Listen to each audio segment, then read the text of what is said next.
Hey, AP Pre-Calc, we're in Lesson 3-6, Day 2. This is Miss Adams from Flamingo Math. We're looking at sinusoidal function transformations. Think about how we evenly space the 5 key points from our last lesson. And we're going to find out we can use 2 different methods to summarize the procedure. So first of all, you know where the period begins by considering this is the C value, in either case, the C value. So method 1 or method 2, you want to find out the C value, whether it's left or right. And then where the period ends is either 2 pi over b, or where the graph ends is starting with your starting point, that C value, and adding 2 pi over b to get you to the stop spot. Or if the C value is 0, you just need to move 2 pi over b to get to the ending point. So you have your C value as 0, then you just go 2 pi over b and you're at the end. Or if your C value is something other than 0, then you're going to get this as your starting value and take your start point and add the period to get your ending point. We're going to use the first and the last points of one cycle and divide that interval into 4 equal segments. Example 7 wants us to find the amplitude, the period, and the phase shift for our function, which is a cosine function, and then we're going to use that to graph the function. So we know that the amplitude is 2, the period is 2 pi over b, b is 2, so 2 pi divided by 2 is pi period long, and the phase shift is 3 pi over 2 to the left. So if our function is a cosine curve, we're going to start off with a max and then an intercept and then a max, and then a min and then an intercept and end up with a maximum value. So our first key point is going to be at negative 3 pi over 2 with a stretch of 2. So negative 3 pi over 2 and 2. And we have a period of pi, so I'm using method 1, 3 pi over 2 plus pi, and pi is 1, 2, 3, 4 units long. So 1, 2, 3, 4 units long. We're going to stop right there at pi over 2. So this is the period from negative 3 pi over 2 to negative pi over 2. That's one cycle. So negative pi over 2. Where's the halfway point? That would be at negative pi, and negative pi is a minimum value, and the amplitude is 2.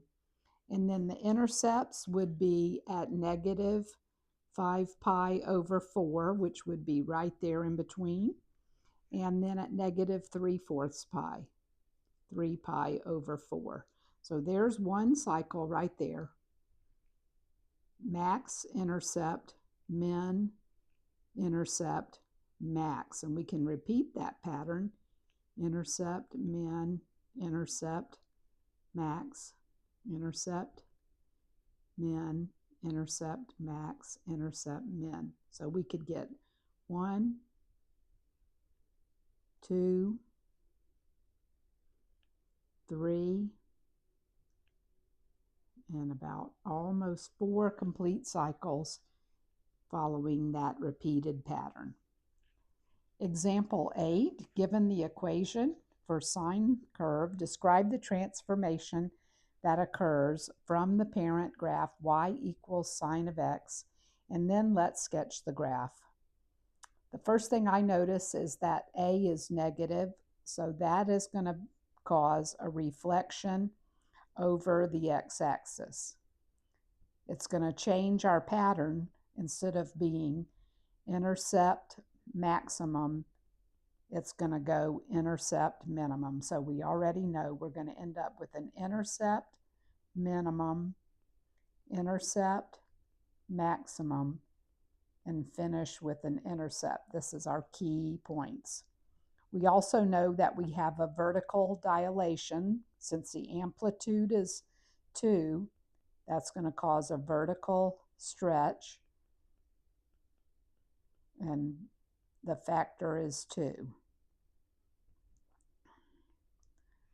Our period is going to be 2 pi over b, and b is 3, so the length of one cycle will be 2 pi over 3. And we have x minus 2 pi, so this is a phase shift. It's going to shift to the right by 2 pi. So this is our starting value, 2 pi. And if we have 2 pi, let's see, we're going to start at 2 pi. That's here. 2 pi is going to be an intercept. And we need to go backwards because we can't graph forward. So let's think about this. If we have 2 pi and we subtract the period, 2 pi over 3, we could go back to 4 pi over 3 and begin our graph right there. So this intercept here could start at 4 pi over 3. 4 pi over 3, that could be an intercept. Then we would have in the middle another intercept, and then a quarter of the way we could have a minimum, and a quarter and 3/4 of the way between 5 pi and over 3 and 2 pi we could have a maximum. So our first cycle that we can get on our graph paper is going to be there. That's one period between here and here. This is one complete cycle.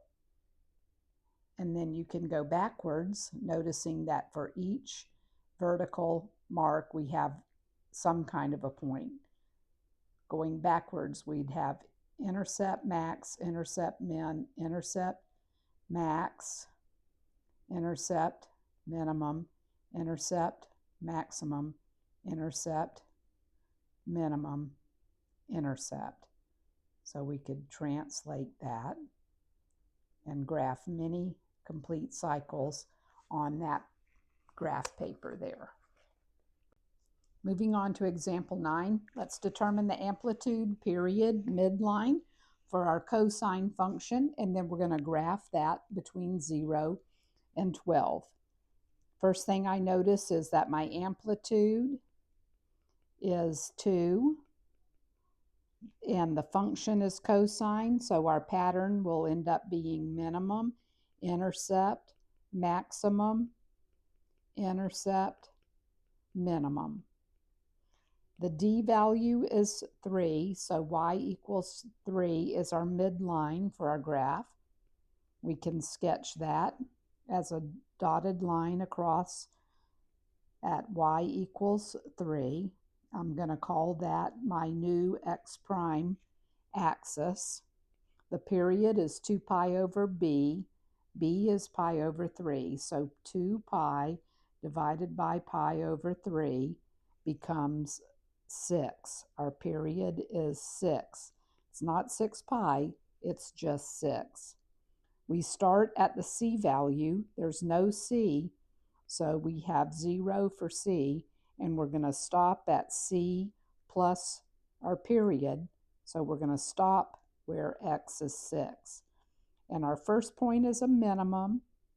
It's at 2 down. So from here, we're going to go 2 down, 0, 1, and then we're going to stop at 6. So at 6, we have 6, 1, and then halfway between, we have a maximum. That would be at 3, 5, and then a quarter of the way between 1 and 3 would be 1.5, and between 3 and 6 would be 4.5. So first full cycle is right there, and then we can complete that. So every 1.5 we would have 6, 9, so 7.5, and 10.5 would be our intercept. So there's our 2 full cycles of our graph. on that graph paper. Finally, we want to look at writing equations for a function that has the following characteristics. Our A question has amplitude 3, which gives us y equals 3 sine, and then we need a B value. The period is 2 pi over 3. That represents 2 pi over B. So our B value is 3. B is 3. This is our C value shifted to the right. So we got 3 here, and then x minus pi over 3, and there is no D. D is 0. So there's an equation that could have those characteristics. For cosine, amplitude is 5, that's the A value. The period is 4 pi, so 2 pi over B is 4 pi. That's going to mean our B value is 1/2. So B is 1/2.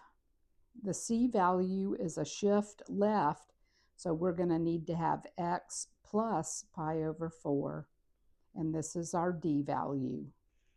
The cosine curve would be 5 cosine 1/2 times the quantity x plus pi over 4 minus 2. So cosine that has those characteristics. And finally, for example 11, we want to write a sinusoidal equation with an amplitude of 2.5, a period of pi, and it has to contain the point 2, 0.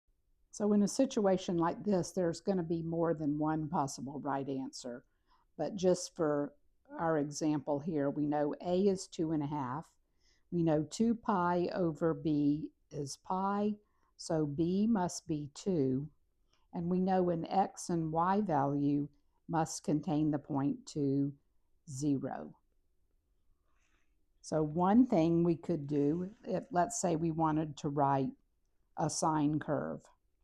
So y equals 2.5 sine, and then we know B is 2. So if 2x minus c, 2x minus c equals 0, and we use a 2 for our x here, then 4 minus c is 0, so c is 4.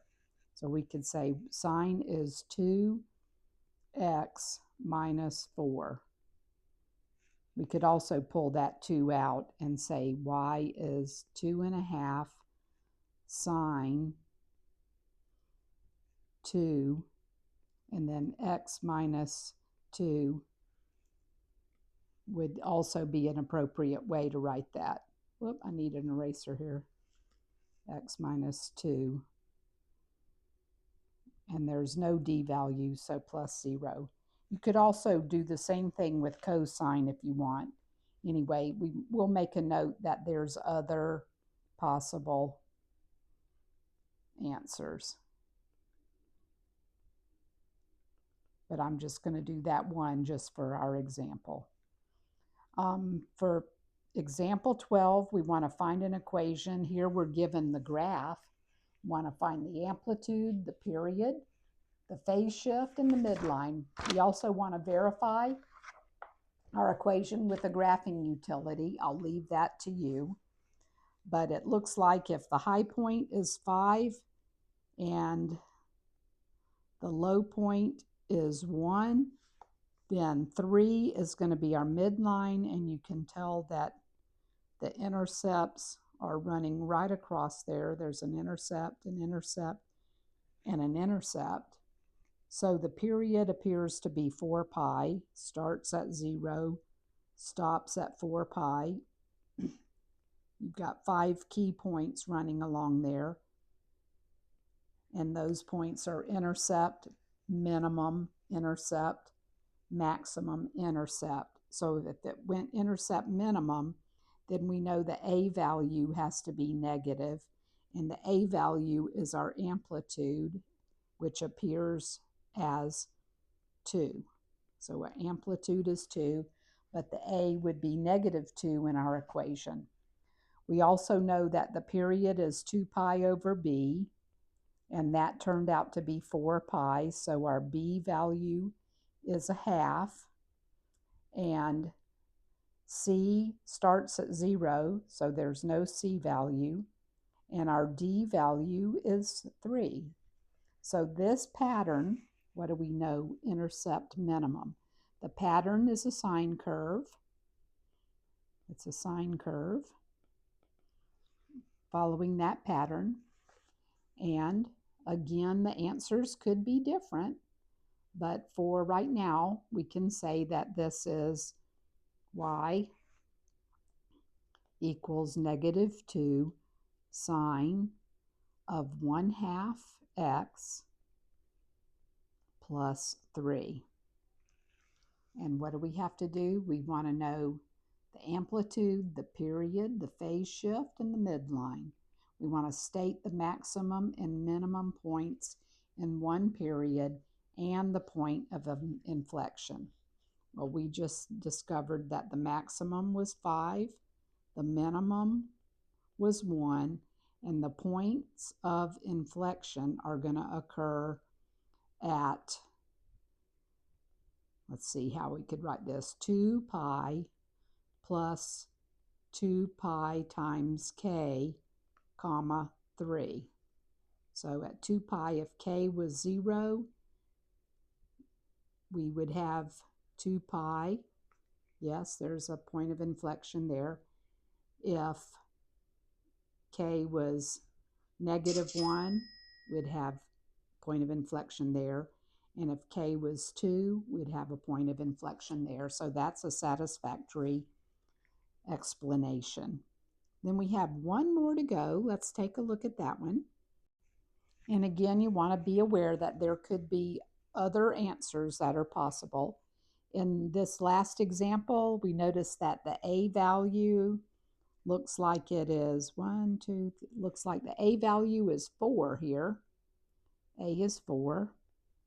And where do we have one complete period? Let's say if we start here and stop here, that would be one complete cycle if we called this a cosine curve. So we could start at a maximum and stop at a maximum. And it looks like we're going, pi? Our period would be pi. So 2 pi over b would be pi. That means our b is 2. And c over b is our starting point. Our starting point, we're saying right here, is the start point. Let's label that start and label this one stop. So if we start at pi over 2 and we stop at 3 pi over 2, this is our starting point. It moved to the right, and we're calling it a cosine curve since it's a maximum. And then our d value would be the midline. Our d value looks like it's negative 2 because our maximum is 2, the minimum is negative 6. That's 8. Half of that is 4. That matches with our A value. So our midline is right at negative 2. 4 up and 4 down, and you can clearly see a maximum, an intercept, a minimum, an intercept, and a maximum for one complete cycle. So shifting our graph to the right, pi over 2, will give that start pattern that we see on that first cycle. That means our one function, one way to write it would be 4 cosine 2x minus pi minus 2 if we took out we could also think about this as a negative if we started at 0. So let's say we started at 0, we would have, think about this a minute, if it was the second starting spot and this was the stopping spot, you could call that as a negative a, and you could write that. So we could say, or we could write it -4 cosine 2x. We wouldn't shift it right and subtract 2. So you could have this as a right answer. This is a right answer. Again, our answers could vary. Answers may vary.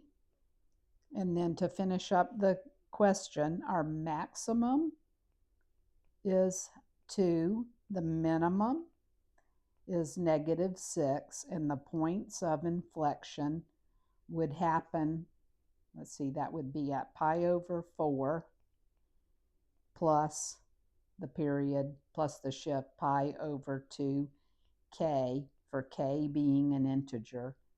And that should finish us up for lesson 3-6. Thanks for joining me. See you next time.